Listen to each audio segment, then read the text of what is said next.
Book Readings with Miss Bernard. Hello and welcome to another Book Readings with Miss Bernard. Today is day 9 of our Black History Month series. Today's story is Moving Forward, from space age rides to civil rights sit-ins with Airman Alton Yates. Written by Barton. Illustrated by Steffi Walthall.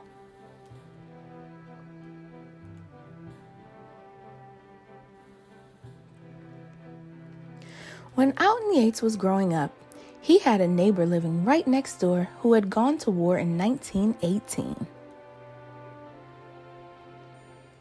Alton would listen to Mr. Jeffcoat's stories about dangers he'd faced in World War I, and stories about coming home afterward. Mr. Jeffcoat had thought that when he got back, things would be different there in Jacksonville. Wouldn't people who had risked their necks for their country be treated better when their service was complete? Wouldn't they at least be able to vote? Not in Florida, not in the South, not under Jim Crow, the name for the system of laws keeping Black people, even veterans, apart from and underneath the whites. Alton saw sailors and soldiers return from World War II and experience the same disappointment. Then he saw it happen all over again to those who had fought in Korea. And yet, Alton could hardly wait to join the Air Force. Part of it was inspiration. Air Force Captain Daniel Chappie James had come to Alton's junior high school and declared to students, "I am an American warrior." Alton could imagine that for himself. Part of it was hopefulness. Hadn't President Truman ordered the end of racial segregation, of keeping different groups separate and treating them unequally, in the military? Wasn't the Air Force the first of the armed services to actually make that change? Wouldn't that make for a better life than what Jacksonville had to offer? And part of it was reality. Alton's mother died when her 7th child was still a toddler. Now Alton had to think of his dad, his grandmother, and his younger siblings. He needed more education, but his family couldn't afford college. Alton enlisted in the Air Force in 1955. He knew that serving his country, whatever it required, was his way forward. But how far forward? Alton had no idea until the day he met Lieutenant Colonel John Paul Stapp, the fastest human on Earth. At Holloman Air Force Base, out in the New Mexico desert, Stapp had ridden a rocket-powered sled called Sonic Wind as it roared from 0 to 639 miles per hour in only 5 seconds. The sled and Stapp then came to a stop in less than a second and a half. Wow. That ride was physically punishing. Stapp came away with 2 black eyes. He had bruises and blisters. But along with his injuries, he also had a mission that made his wounds worthwhile. Stapp was dedicated to researching what dangers human bodies could survive in airplanes, spacecraft, and even automobiles, if they had proper protection. And he needed help figuring out how best to protect them. Pilots were flying faster and higher than ever before, faster than the speed of sound, and approaching 100,000 feet above the ground. This was the future. There was so much progress for Stapp to keep up with, so many changes to make. For that, he needed a good team. Alton stepped up, volunteered for the job, and accepted the hazards it entailed. He soon found himself strapped into the bopper sled, pulled back tightly like a slingshot, then surging ahead with tremendous force, and brought to a sudden stop.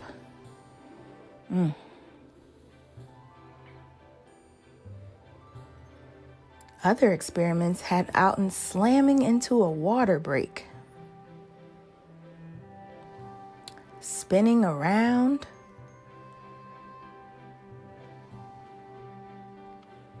submerging, and so forth.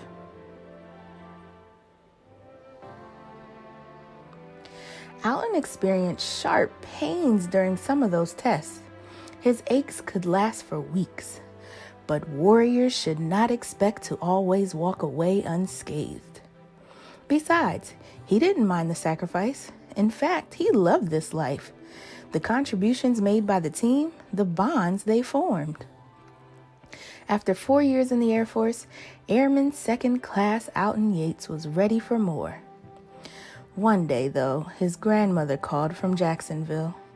Alton's dad was very sick, and she needed help with Alton's younger sister and brother. The Air Force granted Alton an honorable discharge. So in the fall of 1959, Alton dressed up in his Air Force blues, got into his Pontiac Chieftain, and headed for home. Maybe 90 minutes later, Alton crossed the state line into Texas, back into the South, back under Jim Crow. Alton stopped for a cup of coffee and got kicked out of the restaurant. He stopped to gas up his car and got kicked out of the service station when he asked to use the restroom. With curses and slurs, the man in charge wouldn't even let him buy a sandwich. Alton found a grocery store where he could buy bread, peanut butter, and jelly. That's nearly all he ate as he drove the next 1,700 miles across the same United States for which he'd risked his body dozens of times. To use the bathroom, he had to go into the woods. Through Texas and Louisiana and Mississippi and Alabama and Georgia, and finally across Florida, Alton was angry. All alone, he had many hours to think about just how angry he was, to think about the equality, respect, and basic dignity he had experienced in his 4 years at Holloman, to think about how all that now lay miles behind him. Acting out of frustration and putting himself in extra peril on the road home wouldn't do a thing to help anyone. But by the time Alton made it to Jacksonville, he had a new mission. Before, he had met the challenge of physical forces. Now, he would square off against a social one. He would make a stand against Jim Crow. This was his future now. Ending segregation in this place that seemed stuck in the past was every bit as urgent as Alton's work in the Air Force. And in Jacksonville, being part of a good team was every bit as important as it had been while striving for progress at Holloman.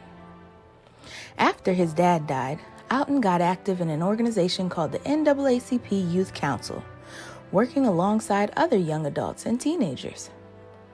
At 23, he was the vice president and one of the oldest members. The president, Rodney Hurst, was 16, and so was fellow officer Marjorie Meeks. Other members included kids as young as 13, but they were kids committed to a cause, combating racism and fighting for the civil rights as Americans. One battlefront was downtown Jacksonville. Woolworths, W.T. Grant's, and other department stores would let black customers spend their money shopping there. Yet, the lunch counters in those same stores were for white diners only. Sharing a meal together allows people to get to know one another and experience what they have in common.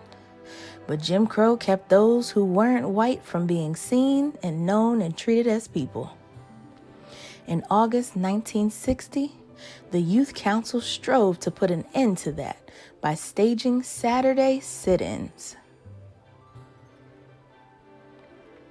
After meeting up at the Lower Street Presbyterian Church, Alton and the other protesters walked to the stores and peacefully parked themselves at the lunch counters. The store manager shut down the lunch counters for the day rather than serve black and white customers side by side. Many white people got upset, and some of them got vicious. They hurled hateful, nasty words at the protesters. They threatened them. They jabbed them with pins and sharp sticks. Members of the youth council were ready for all of that, and they were ready to remain non-violent in the face of it, even those who had once aspired to be American warriors. How, though, could they possibly have been ready for what they faced on August 27th? Scores, some say hundreds, of white men gathered at nearby Hemming Park that morning. They handed out hard wooden axe handles. Several brought baseball bats. Some even carried flags or wore uniforms of the Confederate Army, an army that 99 years earlier had gone to war against the United States. The danger was obvious. Organizers for the Youth Council saw what they were up against. The members, most of them children, remember, voted to protest anyway. Alton had gotten married only 8 days earlier. His new bride, Gwen, waited at home with Alton's younger sister and brother.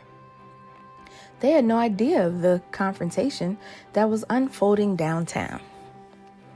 When Alton and other protesters arrived at Woolworth's to take their places at the lunch counter, the white men began to attack. The mob seemed to swing their axe handles and baseball bats at any brown body they came to, no matter how young, no matter how outnumbered. The protesters scattered. The police looked the other way. At that moment, Holloman Air Force Base was far away, but Alton's commitment to his country was not. His willingness to put his safety on the line, to put his very life on the line, could not have been closer. In the chaos, a white man swung his club through the humid morning air and struck Alton Yates on the back of his head.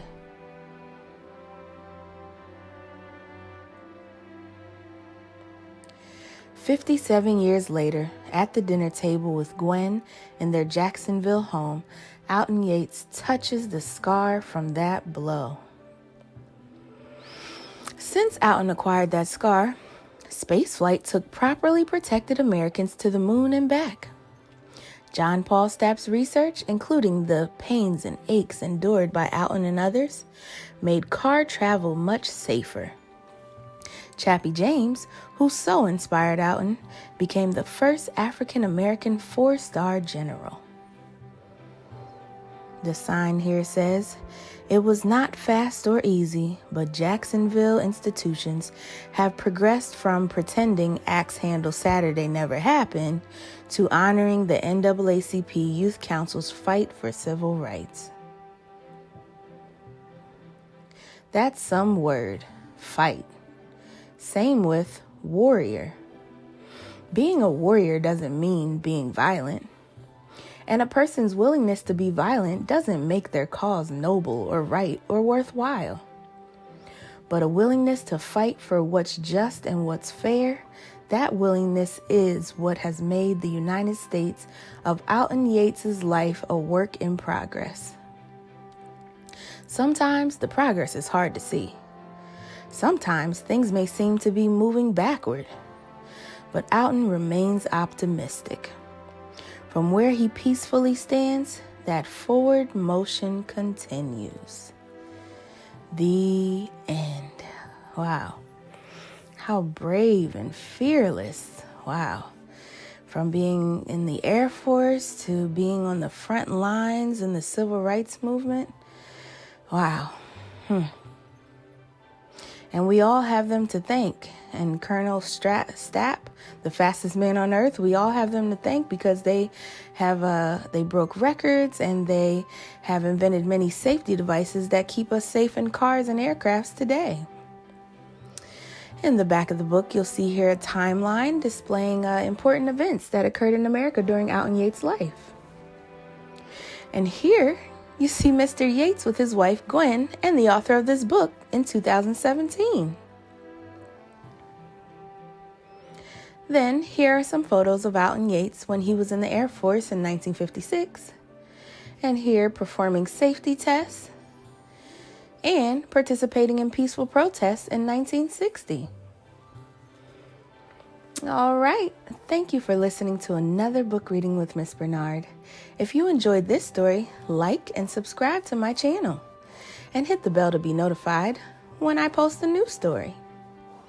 All right, I'll see you tomorrow for day 10 of our Black History Month series. I hope you have a magnificent day. Bye-bye.